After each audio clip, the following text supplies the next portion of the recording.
আসসালামু আলাইকুম সুপ্রিয় শিক্ষার্থী, জননী টিম প্রেজেন্টস ইউটিউব চ্যানেলে আবারও আপনাদের স্বাগতম।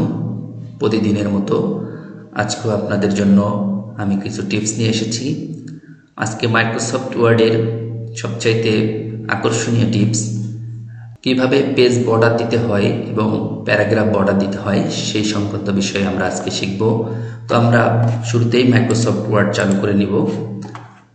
তো এই পেজটাই কিভাবে পেজ বর্ডার এবং প্যারাগ্রাফ বর্ডার দিতে হয় আমরা সেটা দেখব। তো আমরা শুরুতেই পেজ বর্ডার কি আগে দেখে আসি। তো পেজ বর্ডার দেওয়ার জন্য এই যে একটা পেজ, এই পেজের চারিদিকে যে একটা সুন্দর ডিজাইনের বর্ডার দেওয়া, সেটা আমরা দেখব।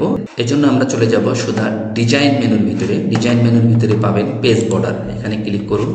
তো পেজ বর্ডার এইখানে আপনি পাবেন কিছু, দেখেন বক্স সিলেক্ট করেন। বক্স সিলেক্ট করে এখান থেকে যদি আপনি বক্স যদি সিলেক্ট নাও করেন কোনো ব্যাপার না, এখান থেকে আপনি এই যে বিভিন্ন ধরনের দাগ দেওয়া আছে এইগুলা আপনি সিলেক্ট করতে পারেন।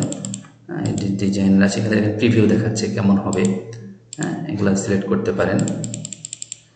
এর একটা সিলেক্ট করেন, করে ওকে করেন।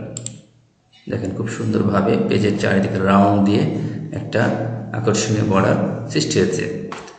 তো আমরা এটা নান করে দিলে পরেই হারিয়ে যাবে। তো এটা মানে আমি আগেই কিন্তু বলেছি খুব আকর্ষণীয় কমান্ড, কিন্তু এটা দেখে কিন্তু খুব একটা আকর্ষণীয় মনে হচ্ছে না। আসলে পেজ বর্ডারের আকর্ষণটা এই, যদি আমরা আর্টের ভিতরে ঢুকি, আর্টের এখানে দেখেন খুব আকর্ষণীয় আকর্ষণীয় জিনিস রয়েছে। এটা পেজের চারিদিকে দিলে আপনি দেখতে পাবেন খুবই চমৎকার দেখা যাবে। তো আমরা একটা এখান থেকে সিলেক্ট করব সুন্দর সুন্দর, এই যে প্রজাপতিটা আমরা সিলেক্ট করি, করে ওকে করে দিই। দেখেন চারিদিকে পেজের চারিদিকে সুন্দর করে প্রজাপতির একটা অবয়ব দেখতে পাচ্ছেন। এটা দেখতে খুবই চমৎকার লাগছে না?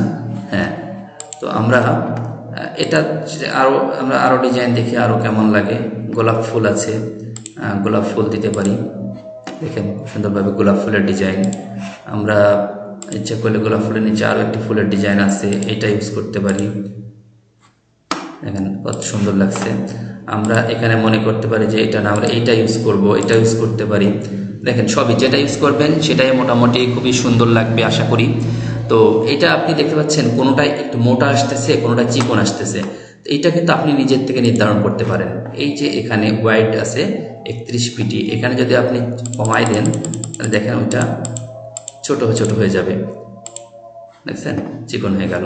আবার আপনি ইচ্ছা করলে মোটা করতে পারেন। এর আগে আমরা দেখলাম যে এটা যখন নিলাম তখন কিন্তু চিকন হয়ে গেল। এটা ছিল 12 পিটি, দেখেন আগের থেকে চিকন ছিল।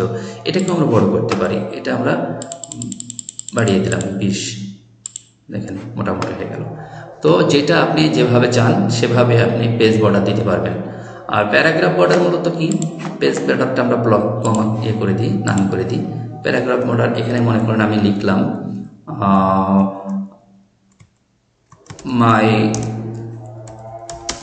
Name is MD Jafar Iqbal, JEWELGUL, I love my country, I love my country, COUNTRY country, I live in, এভাবে আমি দিতে পারি, I live in Kushtia, Kushtia এভাবে দিলাম। এভাবে দিয়ে আমি যে কোনোটা একটা প্যারা, মূলত আমি কোনো ইন্টার ছাড়া যতক্ষণ লিখবো সেটাই কিন্তু কম্পিউটারে একটা পারা হিসেবে অর্থাৎ প্যারাগ্রাফ হিসাবে কাউন্ট করে। তো আমরা সেইটা ব্লক করে রেখে আমরা চলে যাব ওই একই জায়গায়, আমরা পেজ বর্ডার কমান্ডের ভিতরেই প্যারাগ্রাফ পাবো। পেজ বর্ডার কমান্ডের ভিতরে শুধু বর্ডার লেখা, দেখেন পেজ বর্ডার শ্যাডিং। এখান থেকে আমরা পেজ বর্ডারটা নেব। পেজ বর্ডারটা নিয়ে পেজ বর্ডারে কিন্তু আপনি ওই ধরনের নকশালা ডিজাইন এখানে পাবেন না। শুধু আমরা এই বক্স সিলেক্ট করে নিয়ে আমরা যেটা দেখেছিলাম এই কমান্ডটা এখান থেকে পাবো আমরা। এইটা মূলত আমরা এখান থেকে যে ডিজাইনগুলো আছে এই ডিজাইনের যে কোনোটা নিতে পারি, নিয়ে আমরা ওকে করব। দেখেন প্রত্যেক লাইনে আলাদা আলাদা করে নিয়েছে।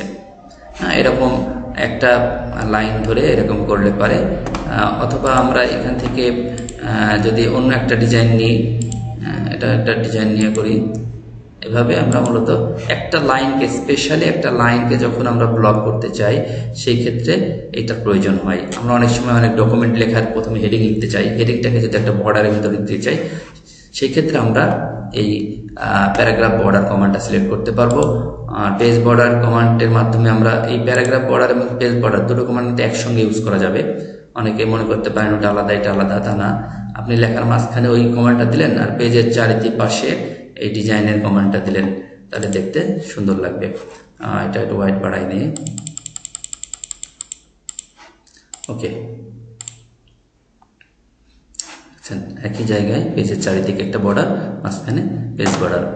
তো আশা করি এইভাবে আপনারা প্র্যাকটিস করলে পারে অনেক সুন্দর সুন্দর practice make a man perfect. যত বেশি প্র্যাকটিস করবেন তত বেশি পারফেক্টলি অনেক কাজ করতে পারবেন। আমি শুধু জাস্ট ডেমো ভার্সন, একটু মানে ধারণা দেওয়া। আমি আগে বলেছিলাম আমি এক্সপার্ট নই, আমি শুধু যতটুকু জানি সেটুকু শেয়ার করতে চাই। তো আপনারা, আমি আশা করি আজকের কমান্ডটি বুঝতে পেরেছেন।